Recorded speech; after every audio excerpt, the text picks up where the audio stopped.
All right, you're done with your event and it's time to take your cord armor roll system up and store it. The first thing that you're going to need to do is remove the hook and loop tape, the seaming tape on top. To make it easier, we've included these winding wands. It makes the take up of your seaming tape much easier, and I want to show you how these work. So to start, you find the end of your hook and loop tape. You attach it nice and straight to the wand itself, and instead of winding it this way, you're actually going to wind it back on itself so that the hook side is facing outwards. And we'll show you why that's important here in a minute.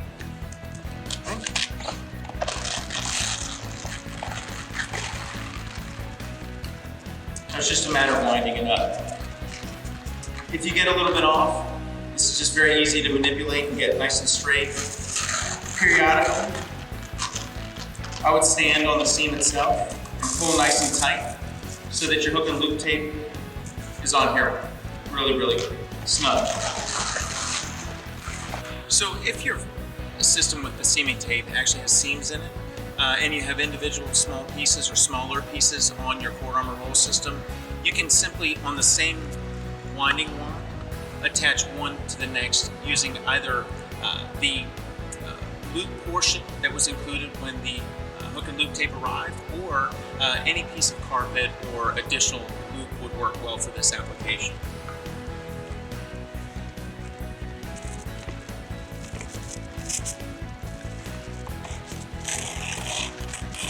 Alright, so you've already taken your hook and loop tape up off of the surface of the cord armor roll system. Now I'm going to go through the storage racking system, how to use it, how to utilize this system to make winding the rolls up as easy as possible. So this racking system itself can hold 7,000 square feet max. Okay, and when you're loading it, you always want to load the bottom first, which we've already started. You can see we've loaded the bottom rolls first. This keeps the center of gravity as low as possible for safety purposes. And now we're going to walk through the process on how to actually retrieve your roll systems. Okay, so first and foremost, you're going to unlock the casters and you're going to move your system into place, lining it up with a roll on the floor.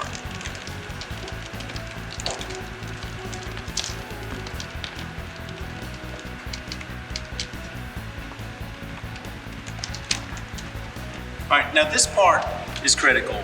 The straighter you get this racking system to the roll itself, the easier these rolls are going to go onto your storage rack. All right, once you've got it lined up, which it looks like I do, you're going to lock all four casters.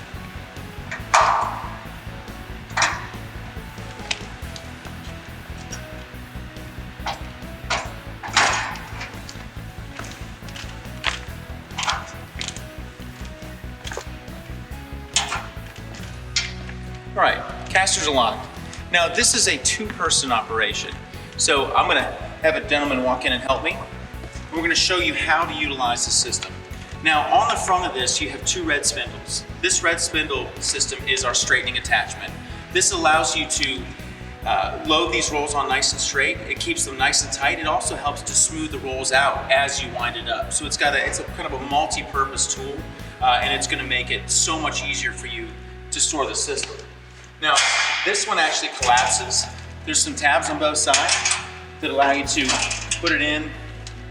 All right, this rack is really unique in the fact that once this is fully loaded, you can still walk it through a 36-inch door without any issues with the straightening attachment on the front of it.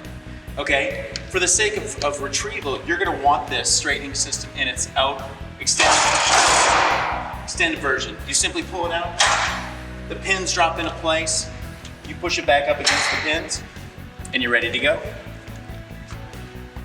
All right, if you will. All right, so the way that this operation goes is as such. This material goes underneath this bottom bar, and this is important. Okay, regardless of whether you're loading the bottom or the top, the operation is gonna go in the same manner. There's no difference whatsoever, okay? So you go up and under the bottom roll, up and over the top roll. You're gonna pull enough slack to get it on the bar. And then you're gonna utilize the included aluminum tabs to attach the carpet roll to the core itself.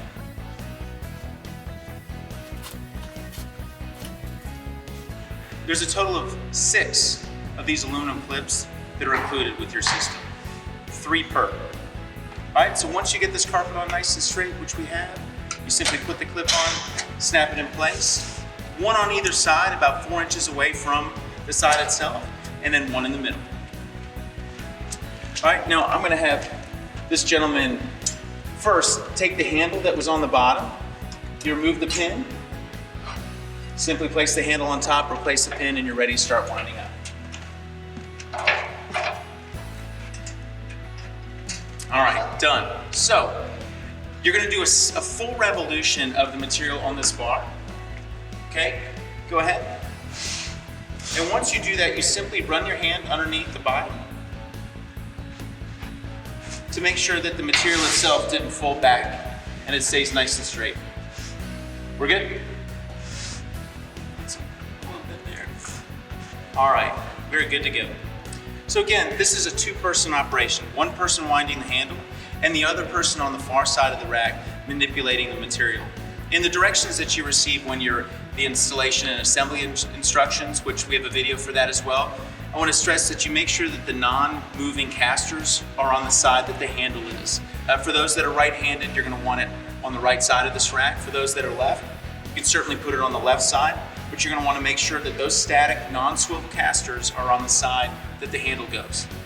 All right, so proceed in winding this up. All right, as he winds, instead of yanking this material back and forth, you just gently want to manipulate it. You're going to use the spindles on our straightening attachment as guides to keep it nice and centered, okay? I'm never ever pulling towards the racking system. I'm always gently pulling away. So as he winds up, if it starts to creep my way ever so slightly, I simply push straight down on this material, straight down, and it pushes the material back to the other side, okay? So we've got this thing lined up really straight. It's not taking much manipulation whatsoever. All right, if I start to see it creep the other direction, I have it between my thumb and forefinger. I'm just gently pulling on it to create even more tension, and I'm pulling the material back towards myself, gently guiding it in. All right, what you do not want to do is tug on it. If you tug on this material, you're going to put slack on these rolls, and that slack is eventually going to want to squeeze itself back out, and it moves on the core left or right. So that's going to cause problems for you. It's coming my way slightly. Just a gentle push straight down, and it's centered right back up. All right? Another critical error to avoid is ever touching this material once it's touched these red straightening attachments. Okay, these straightening bars are there to create tension. If you tug on this material after it's touched this bottom one, you're gonna again throw slack onto this and you will be fighting it.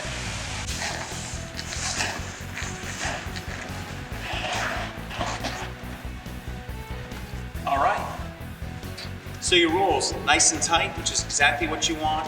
You don't have any slack in this roll on the bottom. It's in great shape. If you'd like, because there's plenty of extras, this is a 2" by 4" Velcro tab that is gonna A, connect the next roll to the one we just put on there. They go on top of each other. But B, can give you a little bit more flexibility and prevent it from unraveling itself as you move it into place for the next roll, okay? So the process continues. We're gonna unlock the forecasters.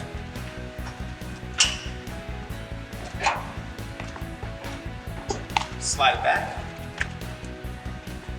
And because this system was cut specifically to this gym, there's not any room to have the rack at the end of the roll. You can just simply fold the roll back on itself to get you started.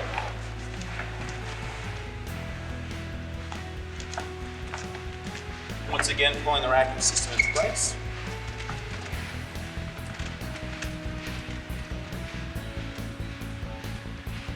Getting it lined up nice and straight, which we have. And again, lock off forecasters.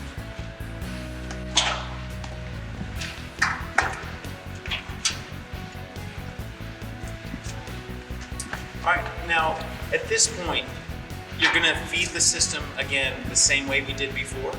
But instead of clipping it to the core itself with aluminum clips, you're going to use 2 Velcro tabs to accomplish the same.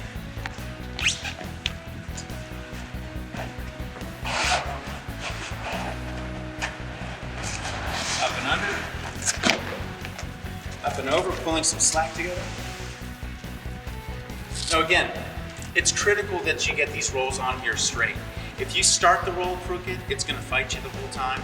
So take the extra few seconds to make sure that you've got this lined up. All right? You put your red Velcro tab on it, and you're ready to begin the same winding process. Now, what's great about this system, the first one goes a little slower because you have a smaller diameter of roll. As more material is put on this, a single revolution is obviously going to take up more. It makes it easier and it makes it go faster. Now, I also want to mention that this is, again, a 2-person operation. So you have 1 person only manipulating the material back and forth to get it on the racking system. And the other person, if you're one that opted for a power winder, they kind of have the lucky job. They're not doing a whole lot but pressing a button. So I wanted to point that out. There is an option for a power winder, which we have a video for that operation as well.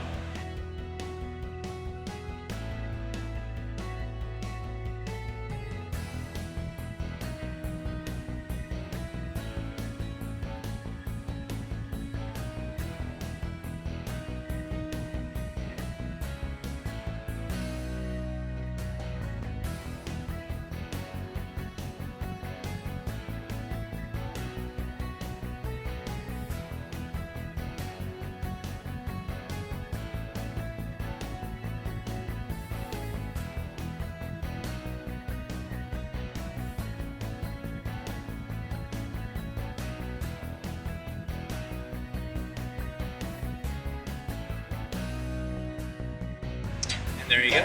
So that's 2.